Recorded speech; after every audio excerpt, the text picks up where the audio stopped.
Hello बच्चों, कैसे हैं आप लोग। उम्मीद करता हूँ कि सभी लोग बढ़िया होंगे और पढ़ाई कर रहे होंगे।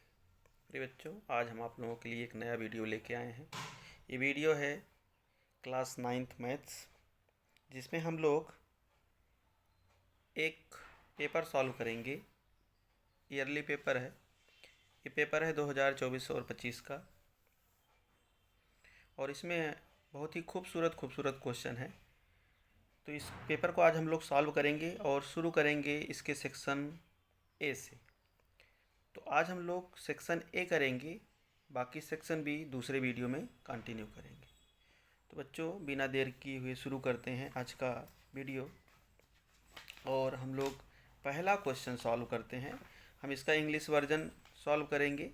हिंदी वर्जन के जो बच्चे रहेंगे वो समझने का प्रयास करेंगे, क्योंकि जब हम बोलेंगे तो हिंदी में ही बात करेंगे, इंग्लिश में बात नहीं करेंगे।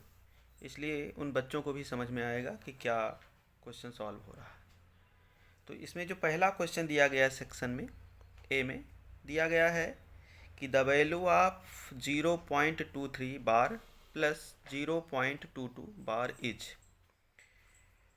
इन दोनों को ऐड करना है, और ये दोनों कैसे हैं? डेसिमल नंबर्स हैं। तो बच्चों, जब आप लोगों को चैप्टर फर्स्ट नंबर सिस्टम पढ़ाया गया होगा क्लास 9th में एनसीईआरटी की बुक में, तो वहाँ पर डेसिमल नंबर को 3 भागों में डिवाइड किया गया था। कितने भागों में डिवाइड किया गया था? 3 भागों में डिवाइड किया गया था। अगर आपको याद हो, अगर याद नहीं है तो एक बार हम आपको रिवाइज करवा देते हैं, संभवतः आपको याद आ जाए। डेसिमल नंबर को 3 भागों में डिवाइड किया गया था। पहला पार्ट था उसका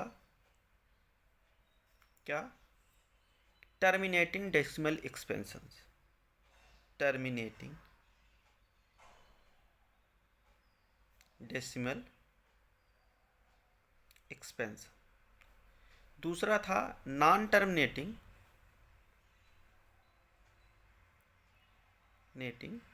डेसिमल एक्सपेंशन। और तीसरा था non terminating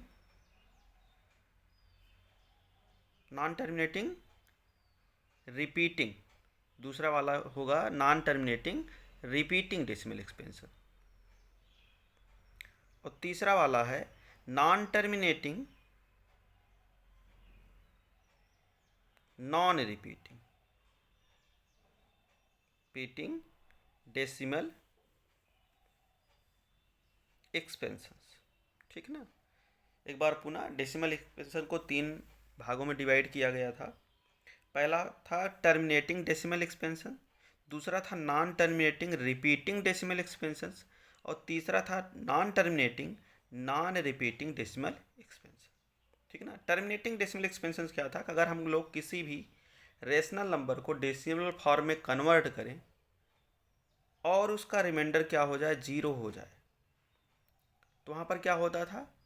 terminating decimal expansion होता था।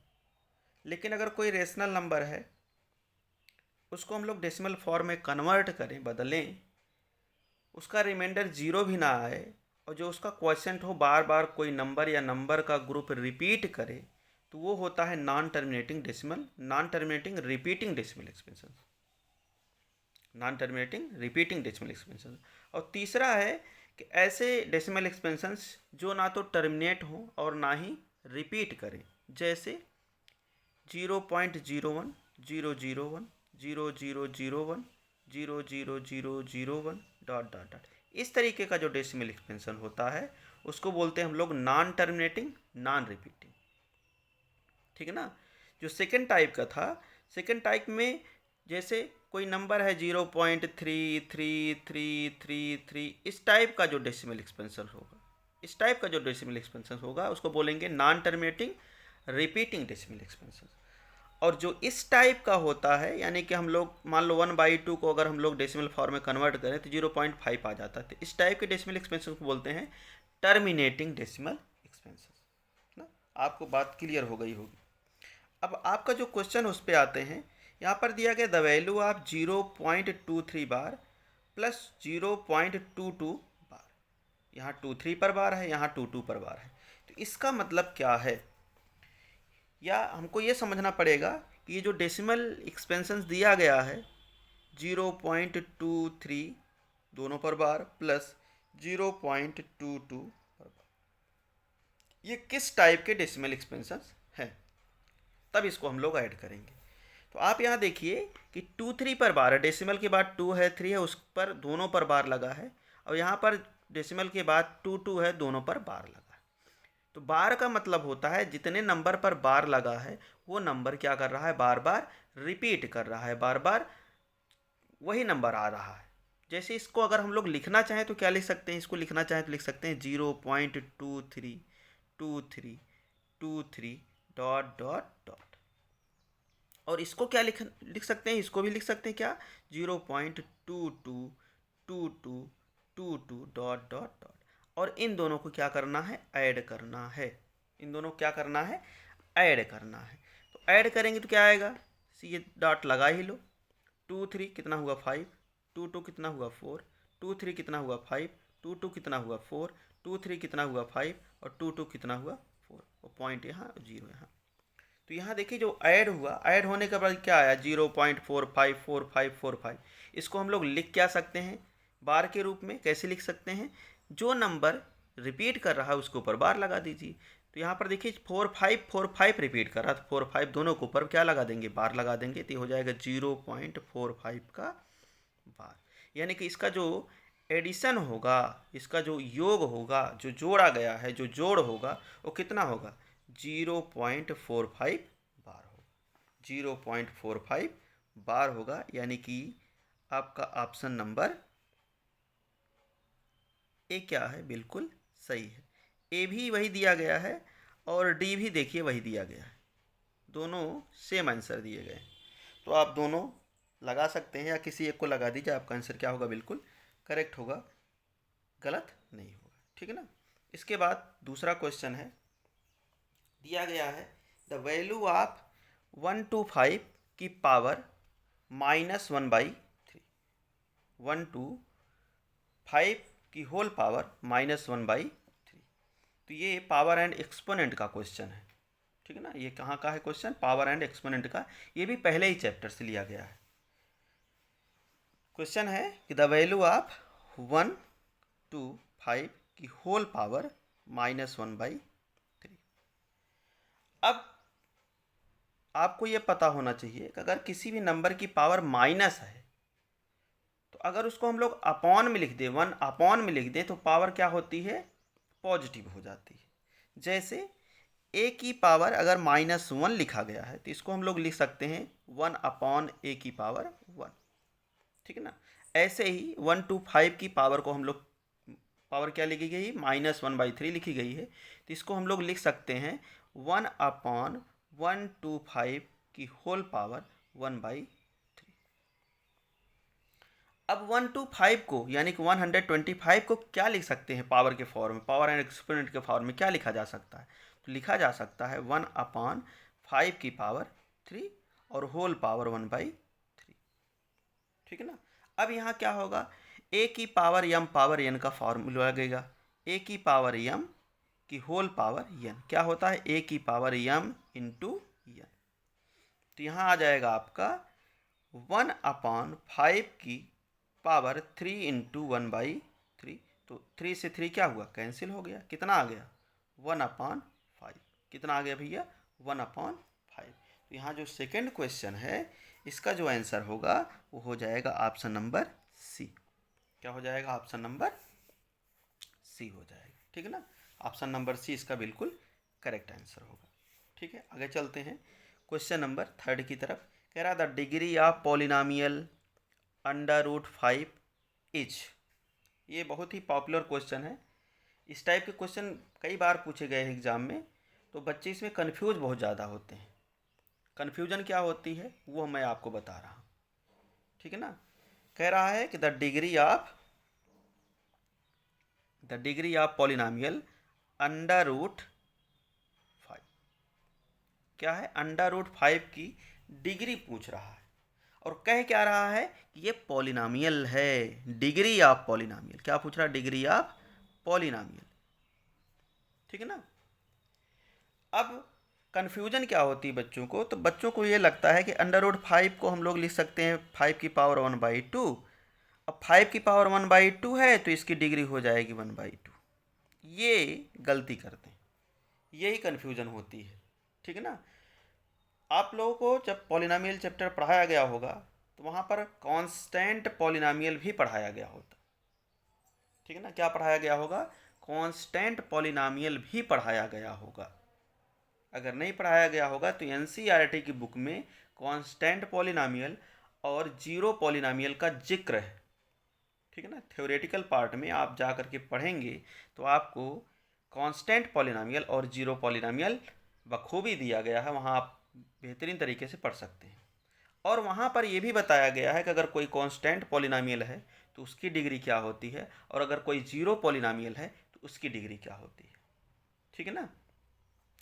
तो यहाँ पर बात करते हैं हम लोग √5 की। तो √5 क्या है? ये कांस्टेंट पॉलिनॉमियल है। क्या है भैया? कांस्टेंट पॉलिनॉमियल है। ठीक है। और कांस्टेंट पॉलिनॉमियल की जो डिग्री होती है वो जीरो होती है। ठीक है। कैसे? √5 को इंटू x की पावर 0 लिखा जा सकता है। ठीक है ना। अब यहाँ देखिए जो वेरिएबल है उसकी पावर कितनी है? 0 है। तो इसलिए कांस्टेंट पॉलिनॉमियल की जो डिग्री होती है वो क्या होती है? 0 होती है, शून्य होती है। ठीक है ना।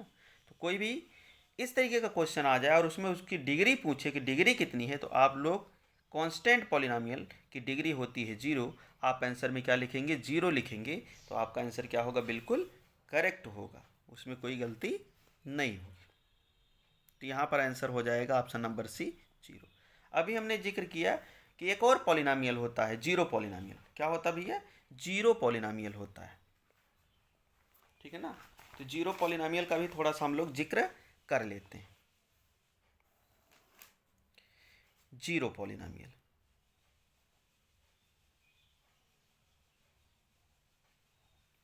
जीरो पॉलिनॉमियल क्या होता है? जीरो मतलब होता है शून्य।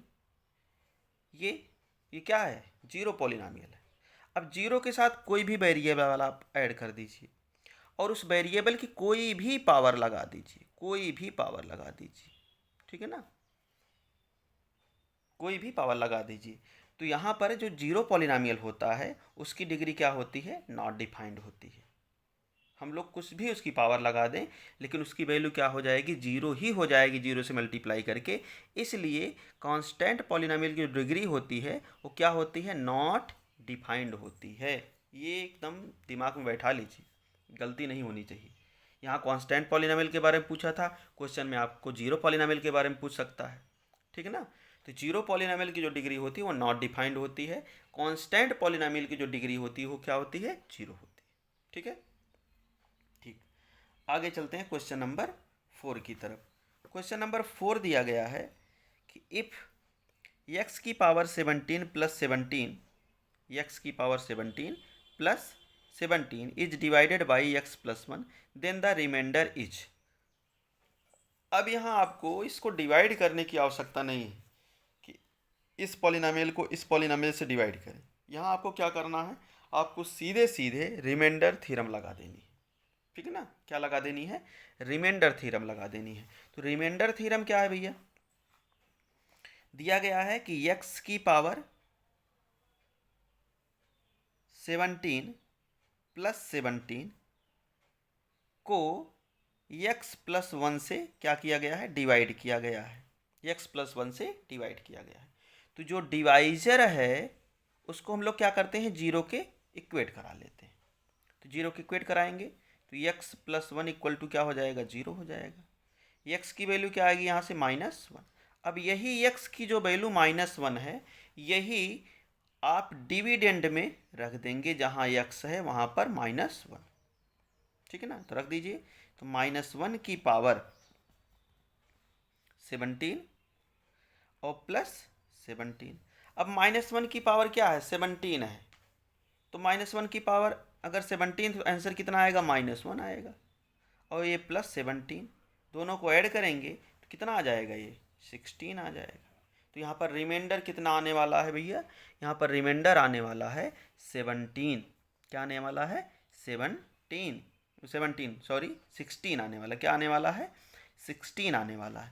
अब देखिए इसमें ऑप्शन में क्या 16 दिया गया है, तो नहीं दिया गया है, तो इसका ऑप्शन हो जाएगा डी, नन ऑफ दीज। क्या हो जाएगा, नन ऑफ दीज हो जाएगा। आई होप कि आपको ये वीडियो अच्छी लग रही होगी। अगर वीडियो अच्छी लग रही है तो वीडियो को लाइक करें, शेयर करें, कमेंट करें, और चैनल पर अगर बच्चे नए हैं तो चैनल को सब्सक्राइब जरूर करें। ठीक है, आगे का क्वेश्चन सॉल्व करते हैं हम लोग। कह रहा है कि any point situated on Y axis has the following form. कह रहा है कि अगर कोई पॉइंट वाई एक्सिस पर स्थित है, कोई पॉइंट कहाँ स्थित है, वाई एक्सिस पर स्थित है, तो उसका कोऑर्डिनेट क्या होगा, ठीक है ना, वो किस फॉर्म का होगा।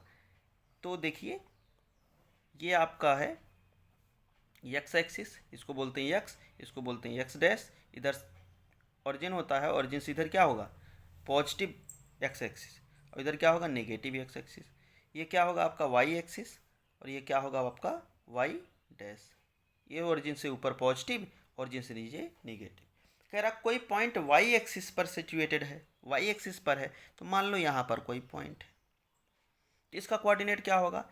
अगर कोई पॉइंट वाई एक्सिस पर है, अगर कोई पॉइंट वाई एक्सिस पर है, तो वाई की वैल्यू तो होगी, लेकिन एक्स क्या होगा वहाँ पर, जीरो होगा। क्या होगा, जीरो होगा, और वाई की कुछ ना कुछ वैल्यू होगी। तो यहाँ पर क्या हो जाएगा, इस पॉइंट का कोऑर्डिनेट क्या हो गया, मान लो ये पॉइंट पी है, तो इस पॉइंट का कोऑर्डिनेट क्या होगा, जीरो कामा वाई। क्या होगा, जीरो कामा वाई। तो आपका ऑप्शन कौन सा सही हो जाएगा, आपका ऑप्शन सही हो जाएगा ऑप्शन नंबर सी। क्या सही हो जाएगा, ऑप्शन नंबर सी। ठीक है ना। अच्छा, क्वेश्चन में अगर ये पूछ लेता कि कोई पॉइंट एक्स एक्सिस पर है, कोई पॉइंट कहाँ है, एक्स एक्सिस पर है, तो मान लो पॉइंट यहाँ पर एक पॉइंट है क्यू, तो एक्स एक्सिस पर अगर कोई पॉइंट है तो इसका कोऑर्डिनेट क्या होगा, तो इसका कोऑर्डिनेट हो जाएगा, अगर एक्स एक्सिस पर है तो एक्स की वैल्यू तो होगी, लेकिन वाई क्या होगा, यहाँ पर जीरो होगा, यानी कि एक्स कामा क्या हो जाएगा, जीरो हो जाएगा। और कोई पॉइंट अगर ओरिजिन पर है तो, ओरिजिन पर है तो इसका कोऑर्डिनेट होता है जीरो कामा जीरो। क्या होता है, जीरो कामा जीरो। ठीक है ना भैया, ठीक। आगे क्वेश्चन नंबर 6। क्वेश्चन नंबर 6 में दिया गया है कि if 4,19 is a solution of the equation y equal to ax plus 4, then the value of a is। कह रहा है कि अगर 4,19 इस दिए गए इक्वेशन का सॉल्यूशन है तो a का मान क्या होगा। ये है आपका लीनियर इक्वेशन टू वेरिएबल का क्वेश्चन। किसका है, लीनियर इक्वेशन टू वेरिएबल का। तो इसको सॉल्व करेंगे, सॉल्व करके इसका सॉल्यूशन बताएंगे। चलिए ठीक है, करते हैं। कह रहा है कि 4,19 किसके सॉल्यूशन है, y is equal to A X plus 4 के। किसके सॉल्यूशन है, ए एक्स प्लस 4 के। ठीक है ना। अगर 4,19 इसके सॉल्यूशन हैं तो ये 4,19 इसको क्या करेंगे, सेटिस्फाई करेंगे। अब यहाँ 4 क्या है, ये एक्स एब्सिसा है आपका, एक्स है, और 19 क्या है आपका, ऑर्डिनेट है वाई है। तो जहाँ एक्स है वहाँ 4 रखेंगे, जहाँ वाई वहाँ 19 रखेंगे, तो हो जाएगा 19 is equal to 4a plus 4। 4 को ट्रांसफ़र करेंगे तो क्या मिलेगा, यहाँ से 4a इज इक्वल टू हो जाएगा 19 माइनस 4, आ जाएगा 4a इज इक्वल टू 15। तो a इक्वल टू कितना आ जाएगा, 15/4। कितना आ जाएगा, 15/4। देखिए इसमें ऑप्शन में है कहीं का, ऑप्शन में तो कोई ऑप्शन दिख ही नहीं रहा। ठीक है ना, तो इस क्वेश्चन पे हम लोग स्टार लगा के छोड़ देते हैं। ठीक है ना। आंसर इसका कितना आने वाला है, आंसर इसका आने वाला है 15/4। ए की वैल्यू कितनी आने वाली, 15/4। अब आंसर इसमें से कोई मैच नहीं कर रहा है, तो हो सकता है कि इक्वेशन में ही 4 की जगह 3 हो या 2 हो या 5 हो, कुछ भी हो सकता है, या यहाँ पर कोई चेंज हो, इसलिए आंसर नहीं मैच कर रहा है, तो ये मिस प्रिंट में क्वेश्चन आ जाएगा। लेकिन इसका सोल्यूशन कितना आने वाला है, 15/4 आने वाला है। ठीक है ना। आगे क्वेश्चन करते हैं हम लोग, क्वेश्चन नंबर 17 कह रहे हैं 7। क्वेश्चन नंबर 7 क्या है 7 में भैया, दिया गया है कि which of the following is the ordinate of any point situated on the axis of the abscissa. कह रहा है कि which of the following is the ordinate. इसमें से कह रहा है कि जो नीचे सारे सॉल्यूशन दिए गए हैं इसमें से ऑर्डिनेट कौन है ऑफ एनी पॉइंट, किसी भी पॉइंट का, situated on the axis of the abscissa. अगर एब्सिसा पर कोई पॉइंट स्थित है तो उसका ऑर्डिनेट क्या होगा। अभी हमने क्वेश्चन बताया था अगर कोई पॉइंट एक्स एक्सिस पर स्थित है, एक्स एक्सिस पर स्थित है तो उसका ऑर्डिनेट क्या होगा, यानी कि वाई एक्सिस क्या होगा। अगर कोई पॉइंट एक्स एक्सिस पर स्थित है तो उसका वाई क्या होगा, अभी बताए थे ना। तो अगर कोई पॉइंट एक्स एक्सिस पर स्थित है तो उसका एक्स की वैल्यू तो होती है लेकिन वाई की वैल्यू क्या होती है, जीरो होती है। एक्स वाले को बोला जाता है एब्सिसा और वाई वाले को बोला जाता है ऑर्डिनेट। तो यहाँ पर अगर कोई पॉइंट एक्स एक्सिस पर है तो ऑर्डिनेट क्या होगा, जीरो होगा। ऑर्डिनेट क्या होगा, जीरो होगा। क्या होगा भैया, जीरो होगा। ठीक है ना। एक्स एक्सिस पर अगर कोई वैल्यू रहती है एक्स वाले को कहा जाता है एब्सिसा और वाई वाले को कहा जाता है ऑर्डिनेट। तो यहाँ कह रहा कि अगर कोई पॉइंट एब्सिसा पर स्थित है, ठीक है ना, तो उसका ऑर्डिनेट क्या होगा, तो ऑर्डिनेट हो जाएगा जीरो। ठीक है। वैसे यहाँ पर इसको लिखना चाहिए था कि एक्स एक्सिस पर स्थित है, लेकिन फिलहाल थोड़ा सा कन्फ्यूजन क्रिएट करने के लिए उसने एब्सिसा वर्ड का यूज किया। तो एब्सिसा मतलब एक्स एक्सिस। ठीक है। आगे है question number 8। The point whose ordinate is 4 and which is situated on the Y axis will be. कह रहा है कि एक पॉइंट है जिसका ऑर्डिनेट क्या है, 4 है और वो पॉइंट कहाँ पर स्थित है, वाई एक्सिस पर स्थित है, तो उसका कोऑर्डिनेट क्या होगा। ठीक है ना। तो ये भी वही बेहतरीन क्वेश्चन है, इसी टाइप का क्वेश्चन है। कह रहा है कि कोई पॉइंट कहाँ पर भी स्थित है, कोई पॉइंट है जिसका ऑर्डिनेट क्या है, जिसका ऑर्डिनेट है 4 और वो वाई एक्सिस पर स्थित है। ठीक है ना। तो उस पॉइंट का कोऑर्डिनेट क्या होगा। तो अगर कोई पॉइंट वाई एक्सिस पर स्थित है तो उसका एक्स क्या होता है, जीरो होता है। क्या होता है भैया, जीरो होता है। तो इसका आंसर क्या हो जाएगा, 0,4 हो जाएगा। क्या हो जाएगा भैया, 0,4 हो जाएगा। तो यहाँ पर ऑप्शन नंबर बी क्या होगा, बिल्कुल करेक्ट होगा। ठीक है ना। आगे है कि who gave the formula to find the area of a cyclic quadrilateral. कह रहा कि साइक्लिक क्वाड्रिलेटरल का एरिया फाइंड करने के लिए किसने फार्मूला दिया है। ठीक है। तो किसने दिया है, ऑप्शन में है ब्रह्मगुप्त, भास्कराचार्य, थेल्स, बौद्धायन। तो किसने दिया है, ब्रह्मगुप्त ने दिया है। किसने दिया है, ब्रह्मगुप्त ने दिया है। इस टाइप का क्वेश्चन बहुत ही ऑथेंटिक क्वेश्चन होता है। अगर आप मैथमेटिक्स की बुक पढ़ रहे हैं और आप उसका थ्योरेटिकल पार्ट पढ़ रहे हैं, ठीक है ना, तब तो आप इसका आंसर दे सकते हैं, अदरवाइज इसका आंसर नहीं दे सकते हैं। तो जब बुक पढ़ाई जाती है स्कूल में तो बच्चे थ्योरेटिकल पार्ट पढ़ते ही नहीं हैं, डायरेक्ट कहाँ चले जाते हैं, एक्सरसाइज पर चले जाते हैं। अगर कोई बच्चा थ्योरेटिकल पार्ट पढ़ के एक्सरसाइज पे आता है तो एक्सरसाइज उसको बहुत आसान लगेगी। लेकिन अगर थ्योरेटिकल पार्ट पढ़ के एक्सरसाइज पे नहीं आता है, डायरेक्ट एक्सरसाइज पे आता है, तो उसके लिए एक्सरसाइज थोड़ा टफ हो जाती है। इसलिए मैं हमेशा कहता हूँ कि आप जो भी चैप्टर स्टार्ट कर रहे हैं उसका पहले थ्योरी पढ़िए। जब आप थ्योरी पढ़ेंगे तब आपको उसके अंदर की बातें समझ में आएंगी, वो कहना क्या चाह रहा है या आपके चैप्टर में दिया क्या गया है, या जो आपके चैप्टर में दिया गया है वो किसने कहा है, किसने बताया है, तब ये बातें आपको समझ में आएंगी, आप उसको आंसर कर सकते हैं। ऐसे ही डायरेक्ट आप नहीं कर सकते।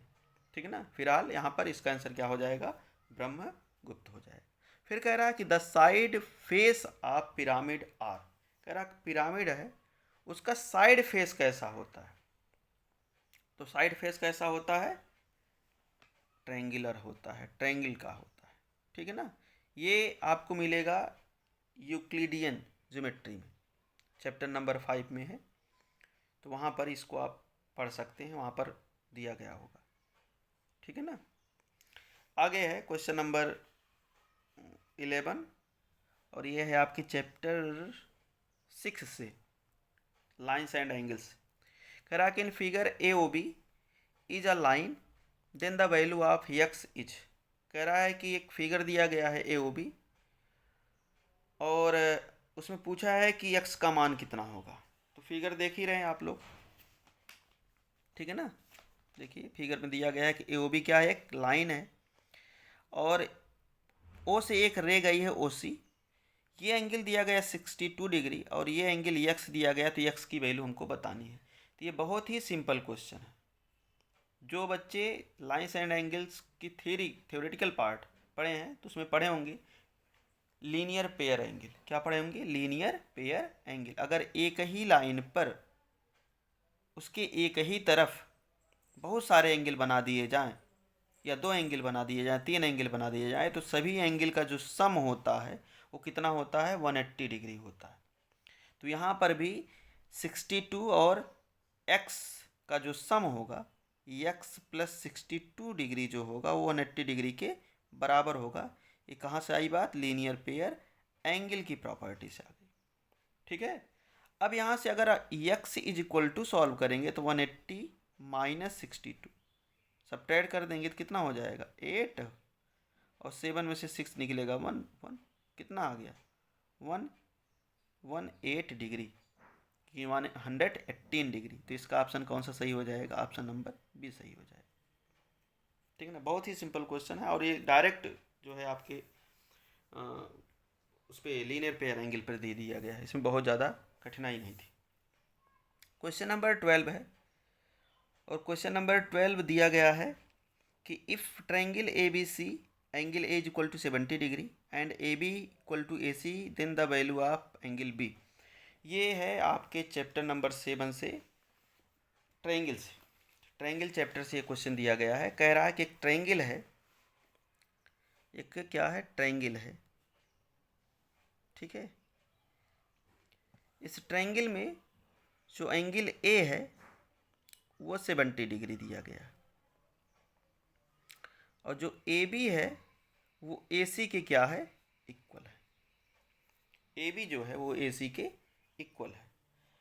सबसे पहली बात कि जब ट्रायंगल चैप्टर की शुरुआत हुई होगी तो वहाँ पर कांग्रुएंस ट्रायंगल की बात हुई होगी।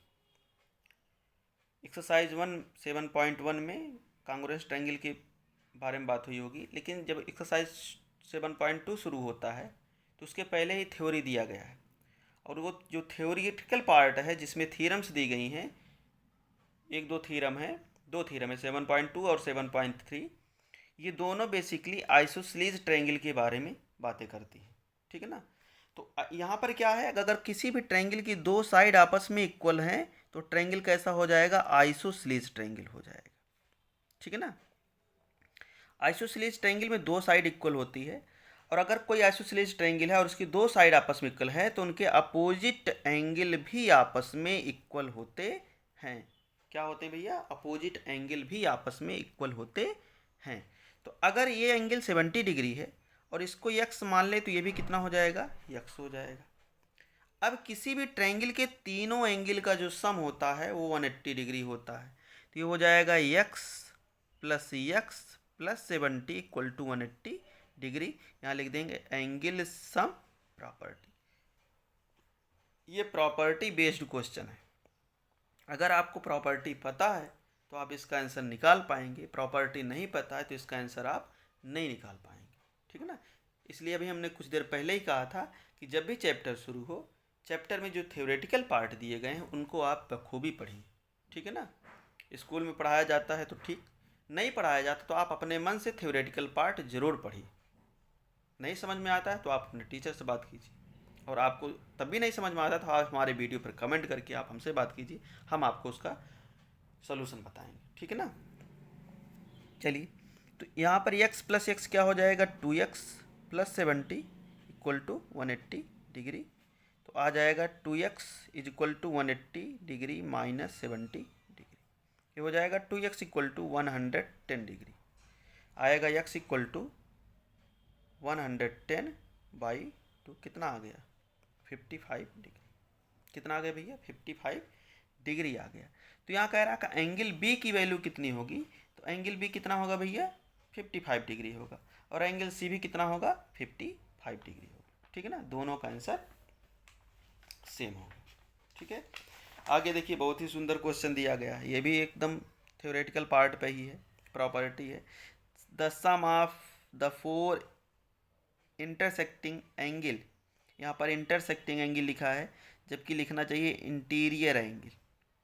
क्या लिखना चाहिए, interior angles of a quadrilateral is. तो कह रहा किसी भी क्वाड्रिलेटरल के सभी आंतरिक कोणों का योग कितना होता है, तो सभी को पता है 360 डिग्री होता है। ठीक है ना, इसमें कुछ करना ही नहीं है।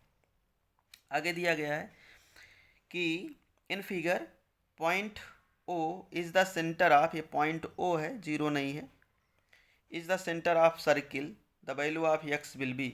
कह रहा है कि ये जो ओ है, ये क्या है, ओ है, नहीं दिख रहा है, थोड़ा सा ऊपर करके हम दिखा दे रहे हैं आपको। देखिए ये जो ओ है ये सर्किल का सेंटर है, ये ए है, ये बी है, और ये पॉइंट सी है। ए बी क्या है, एक आर्क है। ठीक है ना, एक क्या है, आर्क है। इस आर्क से एक एंगल सेंटर पे बना है जिसका मान है 120 डिग्री, और एक एंगल कहाँ पर बना है, सरकमफ्रेंस पे बना जिसका मान है x डिग्री। तो आपको यहाँ पर एक थ्योरम है कि किसी भी आर्क के द्वारा अगर कोई एंगल सेंटर पे बनाया जाता है और उसी आर्क के द्वारा कोई एंगल सरकमफ्रेंस पे बनाया जाता है, तो सेंटर का जो एंगल होता है सरकमफ्रेंस पर बने एंगल का 2 गुना होता है। ठीक है ना, तो यहाँ पर जो एंगल होगा ये इसका क्या है, 2 गुना है। या इसका उल्टा कह सकते हैं, जो सेंटर का एंगल, जो सरकमफ्रेंस का एंगल होता है वो क्या होता है, सेंटर पे बने एंगल का आधा होता है। अगर ये 120 डिग्री है तो यक्स कितना होगा, 60 डिग्री होगा। कितना होगा भैया, 60 डिग्री होगा। तो इसके ऑप्शन में कहीं 60 है तो है ये। जब आपको प्रॉपर्टी पता होगी तो इसके सॉल्यूशन आप जबानी बता सकते हैं, सॉल्व करने की इसमें कोई आवश्यकता नहीं। ठीक है ना, आगे है Heron's formula is. Heroin formula लिखा ना, हेरोइन्स फार्मूला इज। अच्छा, हेरोन्स फार्मूला को ब्रह्मगुप्त फार्मूला भी कहते हैं, देख लीजिए। ठीक है, तो अगर कोई कहे ब्रह्मगुप्त फार्मूला बताइए तो यही है। अभी इसके पहले ही चर्चा हुई थी कि ट्रायंगल का एरिया निकालने का फार्मूला क्या है। ठीक है ना, तो ब्रह्मगुप्त ने ही दिया है। ठीक है, तो क्या होगा भैया, हेरोन्स फार्मूला क्या होता है, हेरोन्स फार्मूला होता है under root S, S minus A, S minus B, S minus C. तो यहाँ पर ऑप्शन नंबर सी क्या होगा, बिल्कुल सही होगा, यहाँ डायरेक्ट फार्मूला ही पूछा गया है। ठीक है, आगे कह रहा है कि how many cores are there in a cuboid. एक क्यूबाइड में कितने कोर्स हो सकते हैं, कोर जानते हैं ना, जब दो दीवारें एक दूसरे के साथ मिलती हैं, अटैच होती हैं, तो उसको कोर बोला जाता है। ठीक है, आप जिस कमरे में बैठ करके पढ़ाई करते होंगे वहाँ पर देखिए दो दीवारें एक दूसरे से सट रही हैं, तो जहाँ कोना बनता है उसी को क्या कहेंगे, हम लोग कोर कहेंगे। ठीक है, यहाँ हम फिगर बना के समझाने की कोशिश कर रहे हैं, फिर काउंट करते हैं कितनी कोरें होती हैं। ठीक है, ये देखिए क्यूबाइड का फिगर,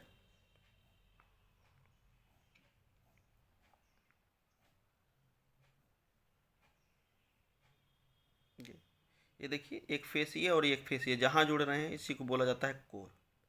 ठीक है, इसी को क्या कहा जाता है, कोर कहा जाता है। एड्ज इंग्लिश में कहा जाता है, यहाँ कोर से ही लिखा गया है, कोर हिंदी वर्ड है, एड्ज इंग्लिश वर्ड है। तो काउंट करेंगे तो 1 2 3 4 5 6 7 8 9 10 11 12।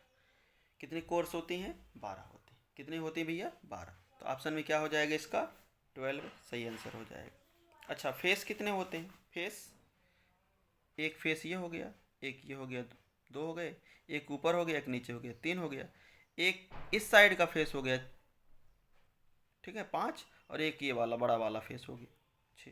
तो कितने फेस होते हैं, 6 फेस होते हैं। फेस कितने होते हैं, क्यूबाइड में 6, एड्ज कितनी होती हैं 12, वर्टेक्स कितने होते हैं, वर्टेक्स 1 2 3 4 5 6 7 8, वर्टेक्स 8, एड्ज 12 और फेस 6। ये क्यूब और क्यूबाइड दोनों में होते हैं, ठीक है ना। तो भूलिएगा मत, अगर यहाँ एड्ज कोर एड्ज पूछा है तो फेस भी पूछ सकता है, वर्टेक्स भी पूछ सकता है। यहाँ क्यूबाइड कह रहा है तो क्यूब के लिए कह सकता है, ठीक है ना। चलिए आगे क्वेश्चन करते हैं हम लोग। Question number 17, the volume of a cube is 1331 metre cube, is the core of the cube. Core मतलब फिर से वही एड्ज, यहाँ पर हिंदी वर्ड यूज कर रहा है, ठीक है।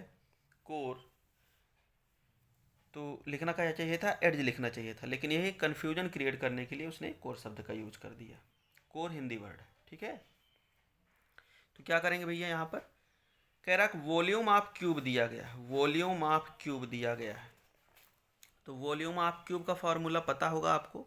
वॉल्यूम ऑफ क्यूब क्या होता है, वॉल्यूम ऑफ क्यूब ये दिया गया है 1331 मीटर क्यूब। और होता क्या है वॉल्यूम ऑफ क्यूब, साइड का क्यूब होता है, साइड की पावर 3, 1331। तो साइड इक्वल टू क्या हो जाएगा, साइड इक्वल टू हो जाएगा क्यूबिक रूट ऑफ 1331। इसको फैक्टराइज करेंगे या डायरेक्ट लिख भी सकते हैं, कितना 11 मीटर।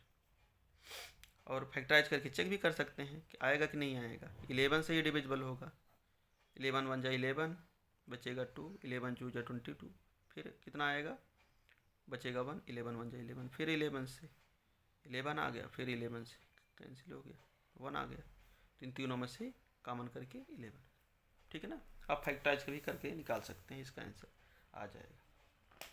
तो यहाँ पर आंसर क्या हो जाएगा, वॉल्यूम ऑफ क्यूब 1331 था, तो इसकी कोर क्या हो जाएगी 11 हो जाएगी, ठीक है ना, 11 मीटर हो जाएगी।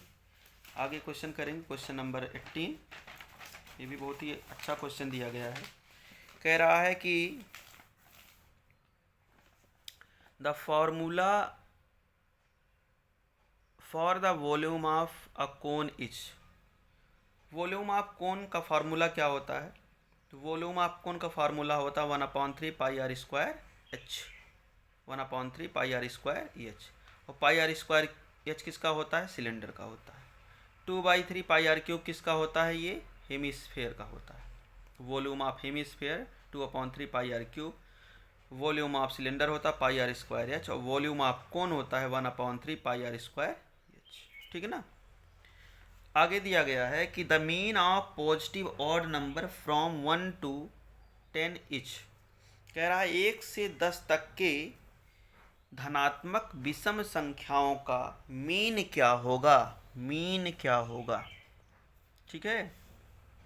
1 से 10 तक के धनात्मक संख्याओं का मीन क्या होगा, धनात्मक विषम संख्याओं का मीन क्या होगा, ऑड नंबर्स, ठीक है ना, धनात्मक विषम संख्याओं का। तो 1 से 10 तक, तो 1 से 10 तक में पहली विषम संख्या कौन है, 1 है, दूसरी कौन होगी 3, फिर 5, फिर 7, फिर 9। विषम संख्याएं क्या, जो 2 से ना कटे, 2 से कट जाएंगी तो सम संख्याएं हो जाएंगी, और 2 से नहीं कटेंगी तो विषम संख्याएं हो जाएंगी। अब इनका मीन निकालना है, तो मीन का फॉर्मूला क्या होता है, मीन का फॉर्मूला क्या होता है, मीन बराबर होता है sum of all observation, sum of all observation